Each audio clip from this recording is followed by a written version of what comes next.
আজকে আমরা Microsoft office assignment 6 নিয়ে আলোচনা করব। আজকে আমাদের মূলত মাইক্রোসফট এক্সেলের ফার্স্ট যে অ্যাসাইনমেন্ট সেটা থাকবে। তো চলেন আমরা মাইক্রোসফট এক্সেলে মুভ করি। আজকে আমরা মাইক্রোসফট এক্সেলের একদম বেসিক একটা ধারণা নেওয়ার চেষ্টা করব। তো চলেন আমরা কিছু ইনফরমেশন জেনে নিই। মাইক্রোসফট এক্সেলকে সাধারণত সুপার বুক হিসেবে বিবেচনা করা হয়। চলেন আমরা দেখি যে মাইক্রোসফট এক্সেলকে কেন সুপার বুক বলা হয়। আমরা স্বাভাবিকভাবে যেটা জানি এগুলো হচ্ছে মাইক্রোসফট এক্সেলের এক একটা হচ্ছে কলাম এবং এখানে হচ্ছে এই যে নিচে যেগুলো আছে এগুলো হচ্ছে স্বাভাবিকভাবে রো হিসাবে বিবেচনা করা হয়।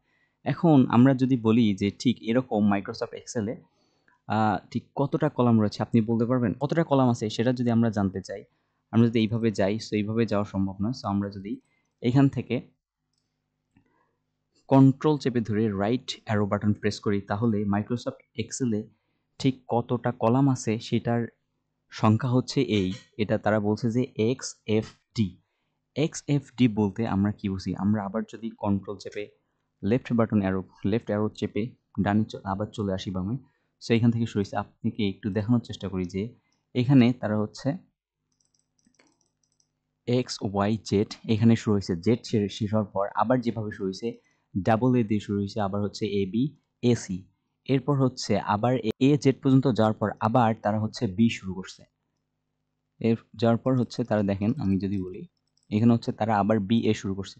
অর্থাৎ এইভাবে প্রত্যেকটাকে তারা হচ্ছে ডিফাইন করছে। এ হচ্ছে আমরা প্রথমে আসছি। অর্থাৎ মাইক্রোসফট এক্সেলে টোটালি যে কলাম রয়েছে সেটা হচ্ছে আমরা যেটা দেখলাম টোটালি হচ্ছে XFD। অর্থাৎ মোট কলাম আছে 16,384টির মতো কলাম একটা মূলত এক্সেল শিটে আছে।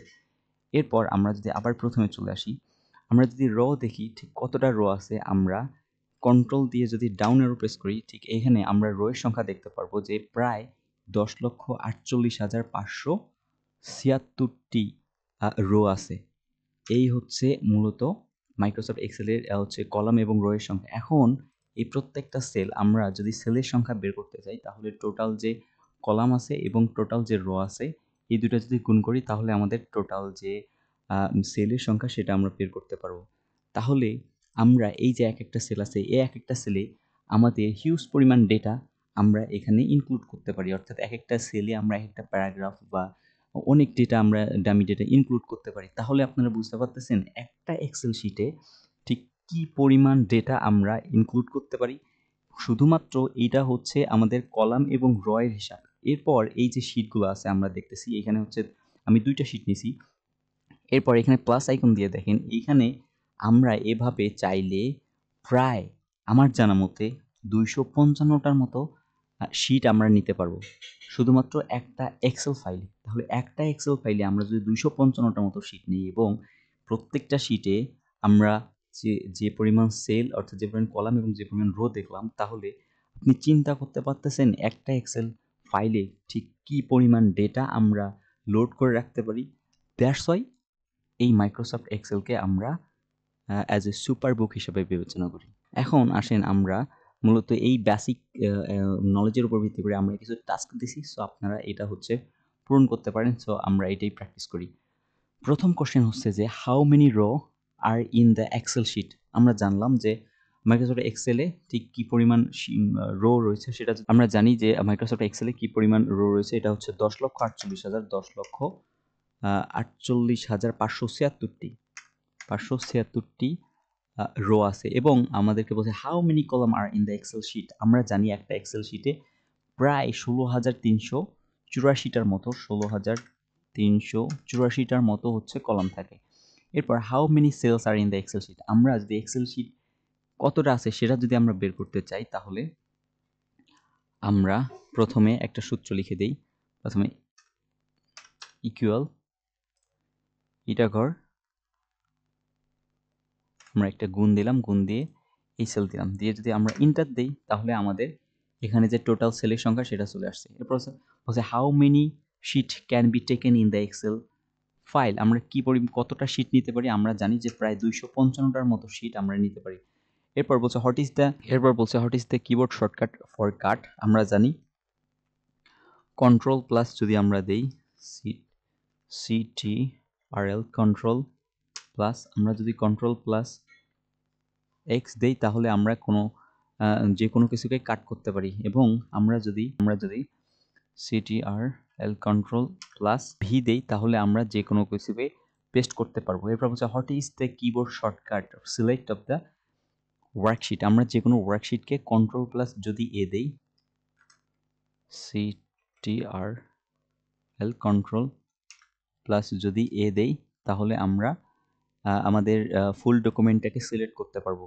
এরপর বলছে যে what is the keyboard shortcut to go the last value of this column, অর্থাৎ আমরা একটা কলামের যদি লাস্ট ভ্যালু জানতে চাই তাহলে বা লাস্ট যেতে চাই তাহলে আমাদেরকে যেটা চাপতে হবে সেটা হচ্ছে CTRL কন্ট্রোল প্লাস আমরা কি চাপবো, আমরা হচ্ছে RIGHT right, ARROW right arrow, এবং বলছে what is the keyboard shortcut to go to the last value of the row. আমরা যদি রোতে যেতে চাই তাহলে CTRL control plus down arrow, down ARROW down অ্যারোতে চাপলে আমরা হচ্ছে এবং সর্বশেষ যে কলাম আছে সেটাতে আমরা যেতে পারবো। আমাদেরকে যেটা করতে বলছে, এই যে এটা একটা ইমেজ দেওয়া আছে, ইমেজের মতো করে আমাদের এই ডেটাটাকে সাজাইতে বলছে। সো আমরা যদি করতে চাই তাহলে আমরা এটা কি করব, আমরা এর আগে হাইট বা উইডথ যেটা আছে সেটা দিয়ে দিই। আমরা এখানে বলছে যে হাইট হচ্ছে 50, ইন্টার দিলাম, এবং ফরম্যাট থেকে আমরা যদি এর উইডথটাও দিয়ে দিই, কলম উইডথ 50, সো হাইট উইডথ 50 হয়ে গেছে।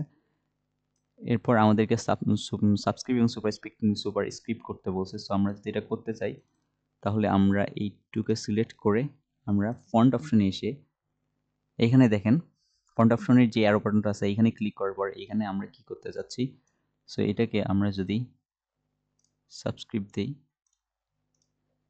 দিয়ে ওকে দিই তাহলে এটা সাবস্ক্রাইব হয়ে গেছে, আর এটা হচ্ছে সুপার স্ক্রিপ্ট। সো 2K দিয়ে যদি আমরা এখানে যাওয়ার পর আমরা যদি হচ্ছে সুপার স্ক্রিপ্ট দিয়ে ওকে দিই তাহলে এটা সুপার স্ক্রিপ্ট হয়ে গেছে, এবং আবার 2K সিলেক্ট করে এসে যদি আমরা সুপার স্ক্রিপ্ট দিই তাহলে এটা সুপার স্ক্রিপ্ট হয়ে গেছে।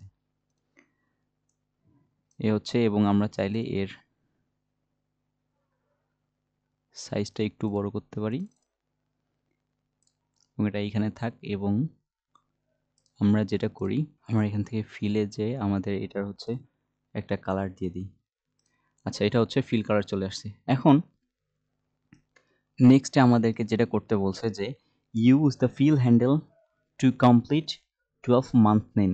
মাইক্রোসফট এক্সেল ডাইনামিক্যালি সবসময় কাজ করে। এখানে দেখেন ফিল হ্যান্ডেল খুবই একটা ইউজফুল অপশন এবং খুবই হ্যান্ডি অপশন। আমরা এরপর থেকে যতগুলো অ্যাসাইনমেন্ট করব সবগুলোতেই মূলত এই ফিল হ্যান্ডেল অপশনটা খুবই ইউজফুল হিসাবে ব্যবহার করা হবে।